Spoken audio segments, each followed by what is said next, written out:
इस वक्त की सबसे बड़ी खबर आ रही है, आपको बता दें अररिया से, जहां आपको बता दें आरती के पिता आज रिहा हो गए। आपको बता दें छोटू हत्याकांड में आरती के पिता जो थे अरेस्ट थे, उसी में उनकी गिरफ्तारी हुई थी, जिसके बाद आज 1 साल के बाद उनको रिहाई मिली। आपको बता दें आरती की तरफ से तमाम जो प्रयास किए गए थे, जिसमें आपको बता दें हम टेलीग्राम भारत न्यूज में आपको लाइव तस्वीरें दिखा पा रहे हैं अररिया से। आपको बता दें कि आरती के पिता जो था आरती छोटू हत्याकांड में आरती के पिता की जो अरेस्टिंग हुई थी, गिरफ्तारी थी, आपको बता दें उसमें 1 साल के बाद आज उनको रिहाई मिल गई है। पर आपको बता दें आरती की तरफ से तमाम जो प्रयास किए गए थे कि पिता को कैसे भी वो सजा दिलवा दिया जाए। और आप जैसे कि देख पा रहे थे, जिस समय 1 साल पहले आप जाएंगे, जैसे कि जानते हैं, तो उस समय आरती को जो है बहुत ज़्यादा आक्रोश था। सब लोग जान रहे आरती के पक्ष में थे, आरती के कोई विरोध नहीं कर पा रहा था। इस दिनों आरती वीडियो बना रही है, नाच रही है, उसके खिलाफ जो है आपको बता दें महिला आयोग के जो मंच के जो बीना मानवीय वो भी हैं, और तमाम लोग जो है आज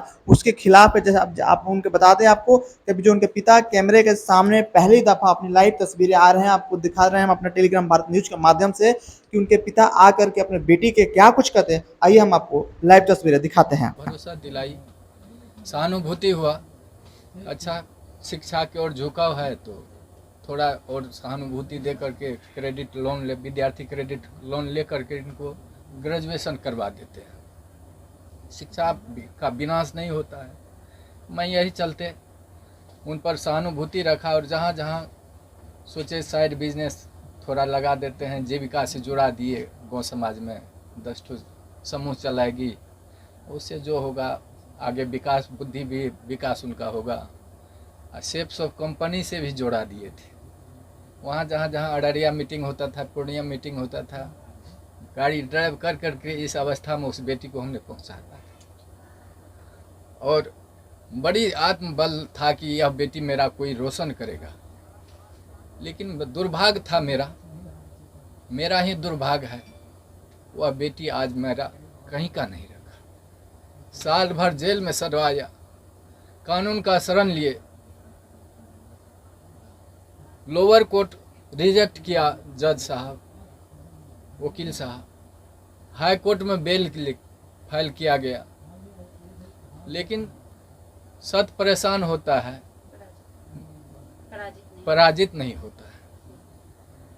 हाई कोर्ट में बेल फाइल हुआ, वकील साहब शिवानंद बाबू, वकील साहब अजय ठाकुर हाई कोर्ट से रिजेक्ट भी करवा करके किसी तरह से बेल का अनुसंधान जारी किए कि ऐसा जो भी परमात्मा का मौज हुआ, इन लोगों की सहानुभूति मिली। आज साल भर भी जेल से में भी शिवनंदन बाबू की सहानुभूति वर्णन नहीं हो पाता है। वहाँ जेल गेट पर भी पहुँच करके इन्होंने पिता का रोल अदा किया कि अब बंदी मेरा है, अधीक्षक साहब यह बंदी मेरा है, इसको कोई तरह का तकलीफ नहीं होना चाहिए। अहम भूमिका को शिवनंदन बाबू पहुँचाइए और साल भर के बाद बेल लिए।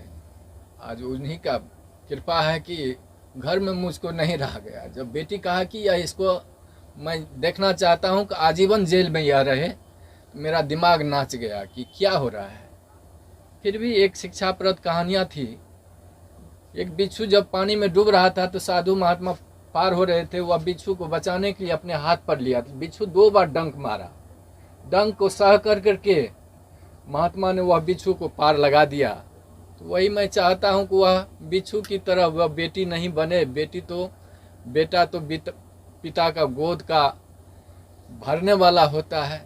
जहाँ कहीं भी वह बेटी रहे, अपना जीवन जीविका चलावे। और मैं क्या बोल सकता हूँ वह पिता के दर्जा में। ऐसा नहीं है कि समाज के सारे लोग सिर्फ आपको ही आरोपी के नजर से देख रहे हैं।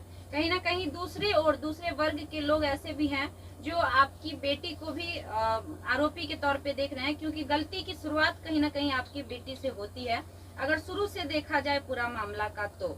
लेकिन जैसे ही आपके आते ही एक बार आरती ने फिर से सवाल शुरू कर दिए, तो आरती के लिए आज आप क्या कहेंगे? वो आरती की मर्जी है, जो करावे। अब आपके अच्छा 1.5 साल भर तक आप लोग जेल में रहे, आपका एक छोटा बेटा भी है, आपकी बूढ़ी माँ भी है, किस प्रकार से आपका घर चल पाया इन दिनों? परमात्मा जाने, हम नहीं जानते। अच्छा, इन सारी भूमिकाओं में जितने दिन से आप लोग जेल में थे पूरे परिवार, तो वकील शिवनंदन भारती लगातार, जैसा अभी आप बोले कि गार्जियन की तरह आपका देखभाल किए या फिर वो हमेशा मतलब इस केस को विशेष फोकस किए, क्या कुछ कहना है उनके बारे में? यह वर्णन नहीं हो पाता। मतलब इतना बेहतरीन उनका परफॉर्मेंस रहा जी आपके केस को लेके। जी।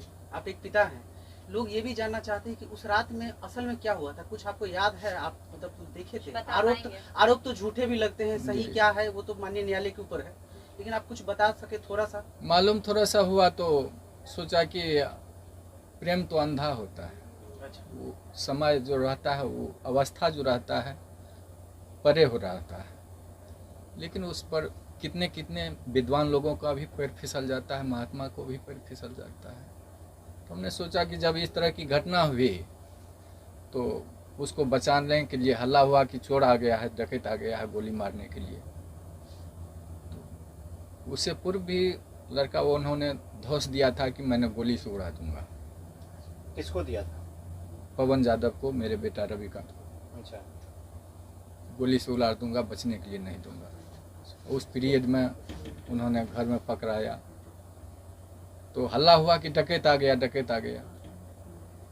डकैत के दरमियान में पहचाने उसको तो कहा, देखे मेरा जात भाई है, बच्चा है, पैर फिसल गया। उसको बचाने के ख्याल से मैंने घर में बंद किया, और उस दरमियान में कैसे उसका मौत हो गया हम लोगों को